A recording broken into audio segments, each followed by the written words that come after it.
Hi, welcome back to my channel. My name's Carter. Love talking about movies, music, comics, and games. And yes, my background setup, my regular setup is very different.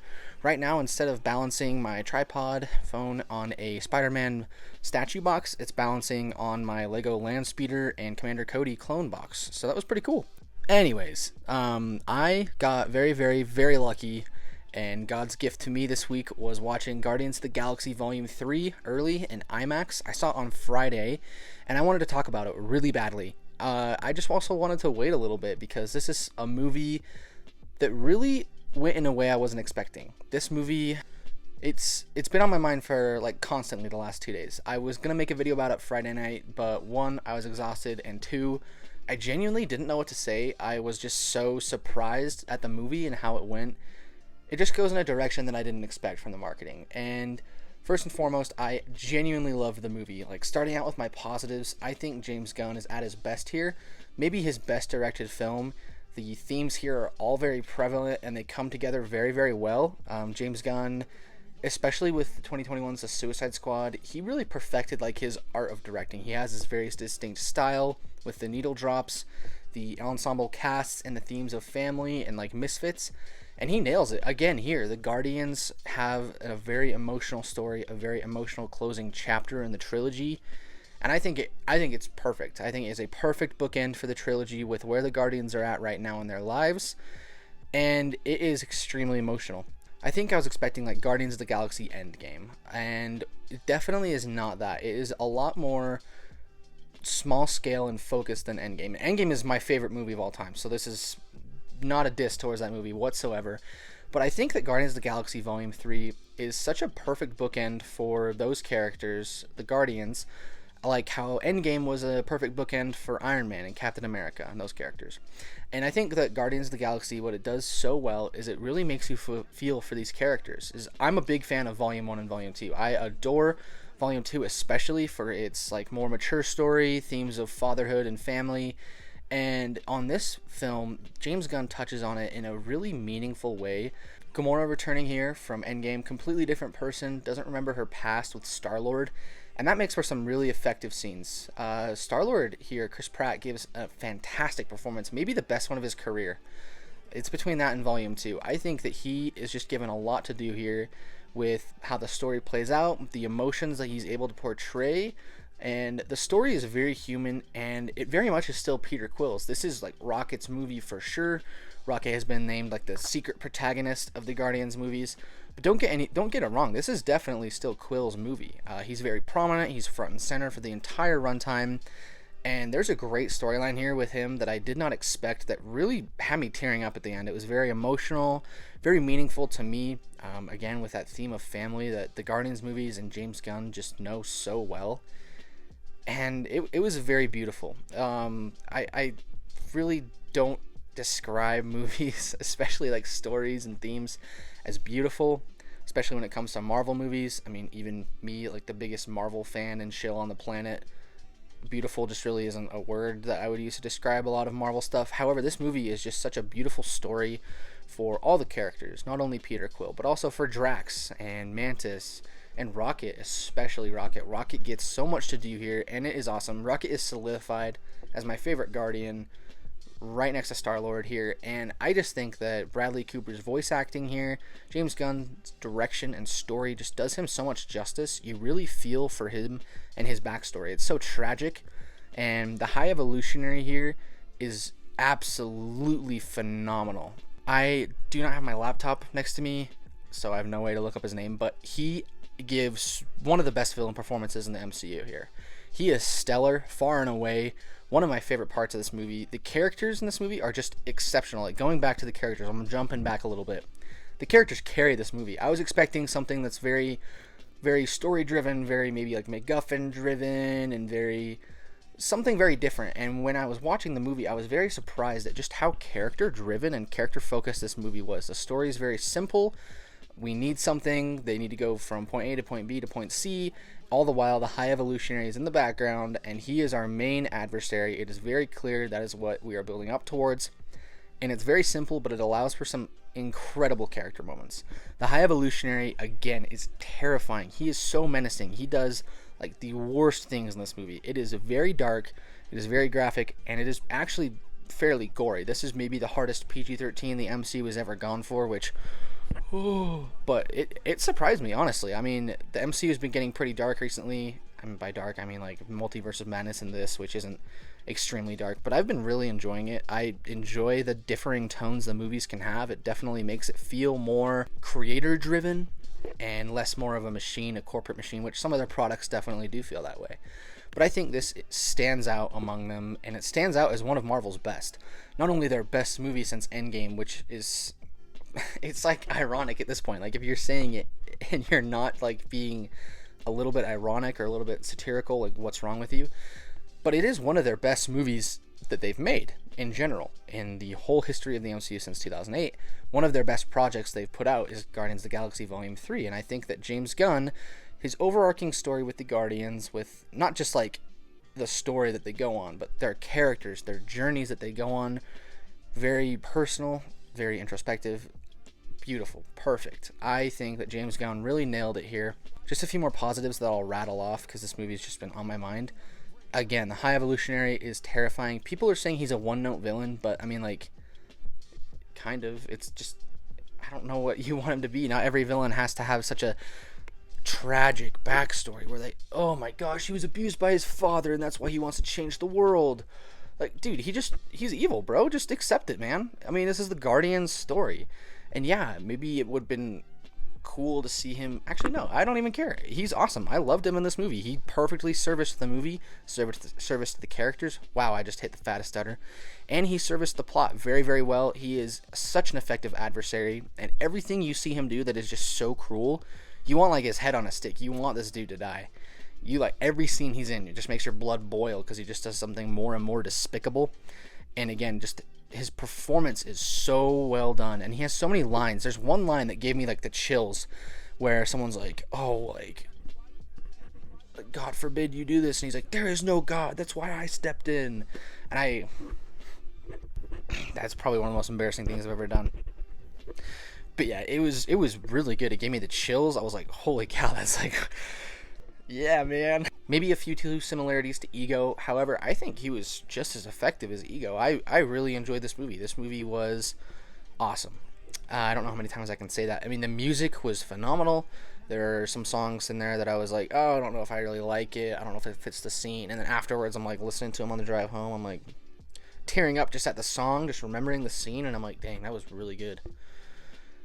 Man, some of the best visual effects that Marvel has had ever. Rocket looks incredibly lifelike. All the aliens look so good. Space looks phenomenal.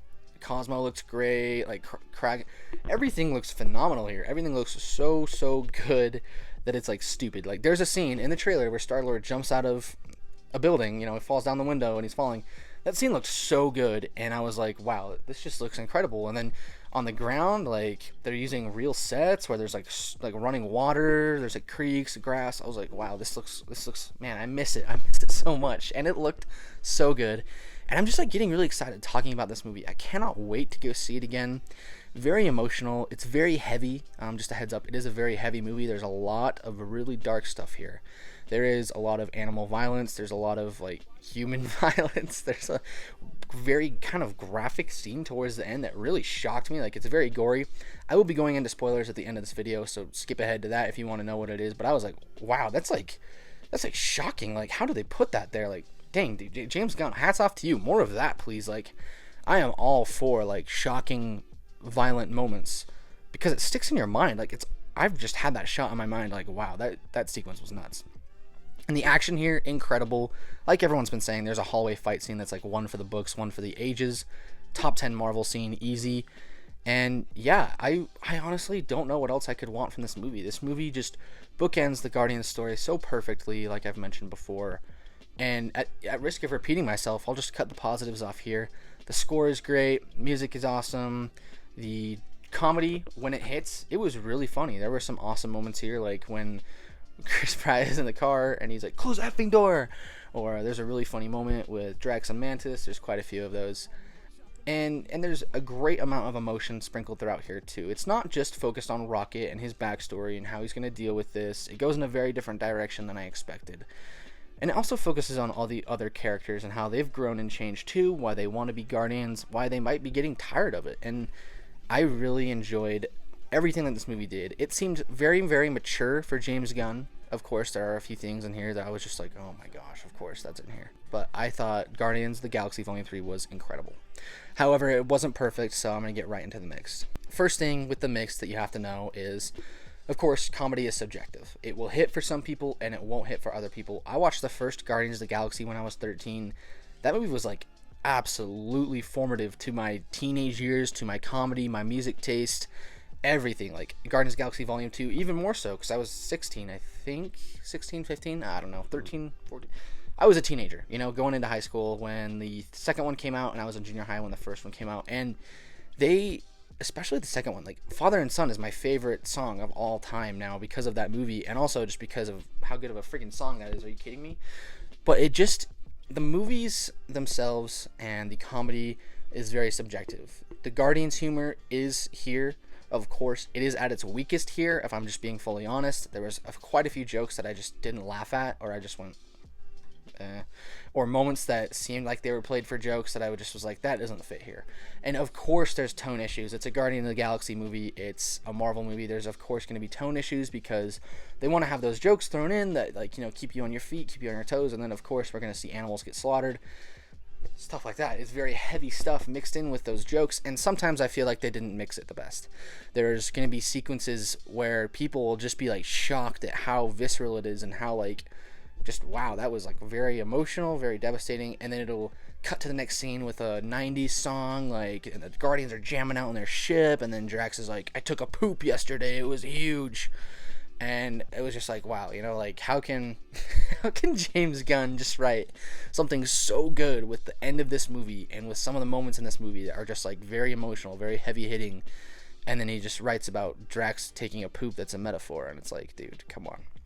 So yeah, there's some comedy in here that really did not hit for me. It really kind of made me roll my eyes, cringeworthy, but I'm not going to hold it against the movie. The Guardians of the Galaxy movies, honestly, there's jokes that I laugh at when I'm in a certain mood, jokes when I laugh at when I'm not in a certain mood.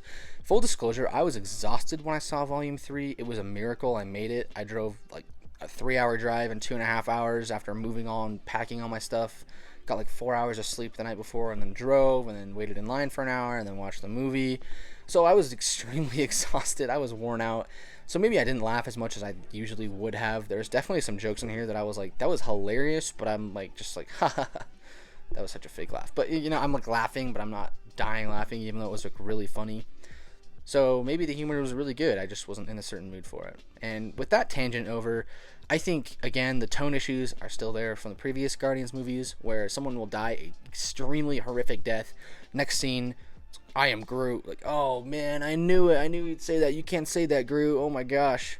And just like stuff like that, you know. It's Guardians of the Galaxy. You know what you're getting into. This movie isn't just more of the same. I think it improves on the characters and the emotions and the themes from the previous two movies. However, that is at the cost of the comedy. There's like a gag here where, spoilers if you really don't want to know anything about the movie, there's a pet that pees on the floor, and it's just like, it's not funny at all. I'm gonna be honest, it's not funny whatsoever. No one laughed in my theater. It was just as quiet as it was when I went quiet there. No one said a word, and I just went, bruh. Yeah, I think that's it for my mixed. For my negatives, there's one little like nitpick that I have that I think is just a little dumb. It's spoilery, so I won't bring that up. Just a moment at the end of the movie that kind of didn't make sense because the actor that said the line sounded more like the actor and not like the character, and it's very distinct. When you see the movie, you will know. It just was like, wow, that was weird. My last nitpick here, very small. I'm not holding it against the movie either, because the Guardians of the Galaxy movies are my feel-good movies, and I always go to them. I really love them. I think they're 5 stars, all of them. Spoilers for the end of this video, I guess. But yeah, I think there's maybe one too many needle drops in this movie, one too many like just random songs that James Gunn plays. Like, they get, every time they're in the ship, songs playing. Every time something happens, songs playing. And it's like, I love the Guardians of the Galaxy theme. I love the score. I love Peter Quill's theme. The Earth theme. Like, dude, just play that, please. Like, come on, man. Just do original music. John Murphy's a really freaking good composer. Like, listen to the Suicide Squad score. Let him do his own stuff, please. But yeah, that's it. Overall, guys, Guardians of the Galaxy Volume 3 is a perfect ending for the trilogy. After much thought, I do think that this is the best trilogy in the MCU. Maybe a little bit better than Captain America's trilogy, but that's like hearsay for me. That's blasphemy because I freaking love Captain America, dude. Like, wow. But the Guardians of the Galaxy Volume 3 is, in my opinion, a 10 out of 10. I would highly recommend it, especially if you're fans of these characters, because it is a great bookend for these characters, a great ending for them, and it will bring you to tears, and it will have you laugh, and at the end of the movie, you'll go home thinking about it, and hopefully you'll love it as much as I did. Usually, guys, this is where I wrapped up the video, but I want to do like a little spoiler talk for this, because I know I won't have time to edit a whole spoiler video, so I'll just kind of run down through it here.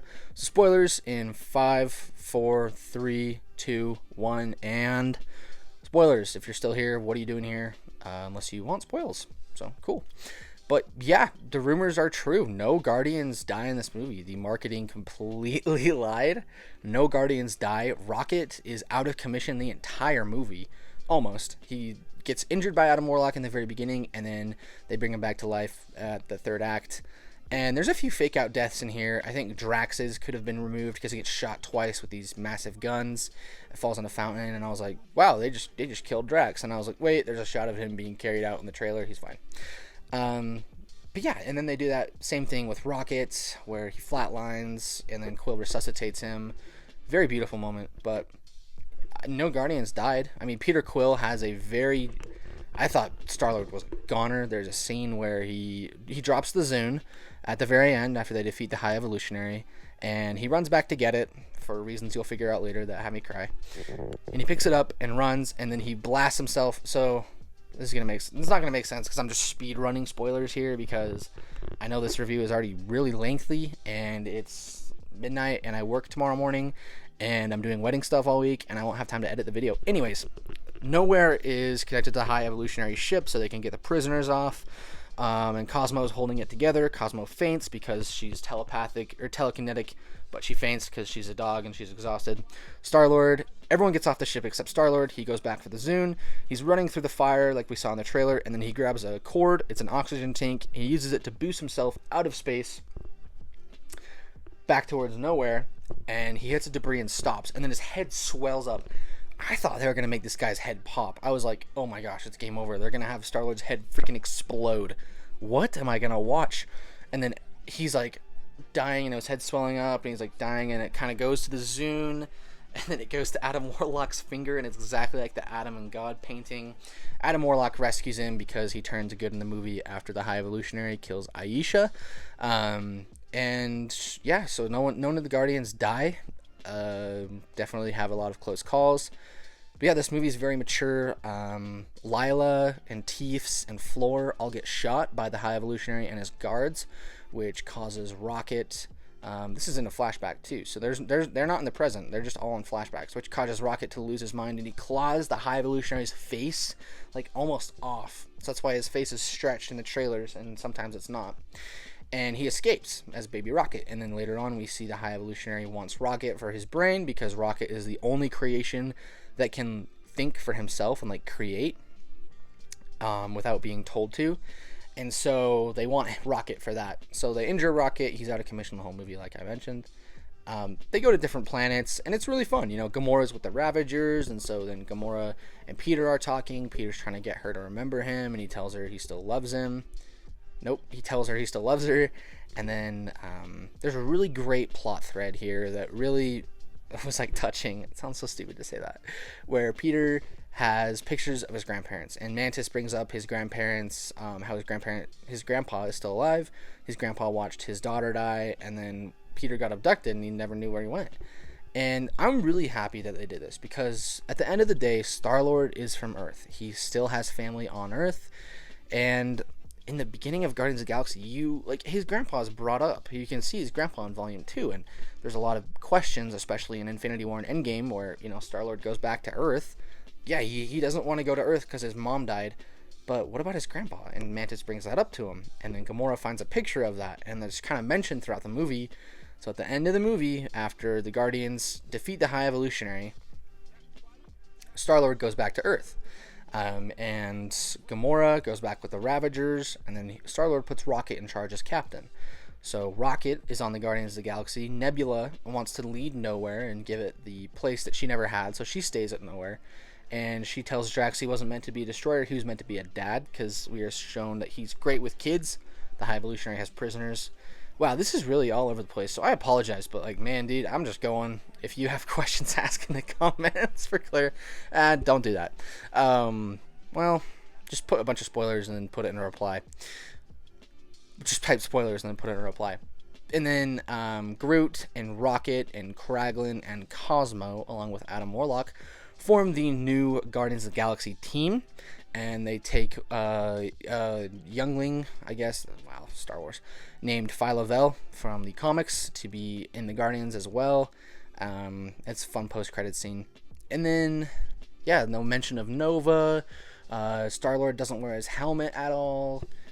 Sylvester Stallone is only in it for a scene and a half. Really doesn't do much. Same with Michael Rosenbaum. Ving Rhames, Miley Cyrus, and Michelle Yeoh aren't in it as the Ravagers either. Am I missing anything? Oh, nope, not Gamora. Mantis goes off on a journey to find herself because she's been doing what everyone wants her to her whole life, and so she leaves at the end of the movie to go do whatever she wants.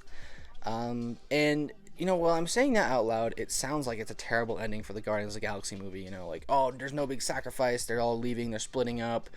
But when you really think about it, it's the perfect ending for all these characters.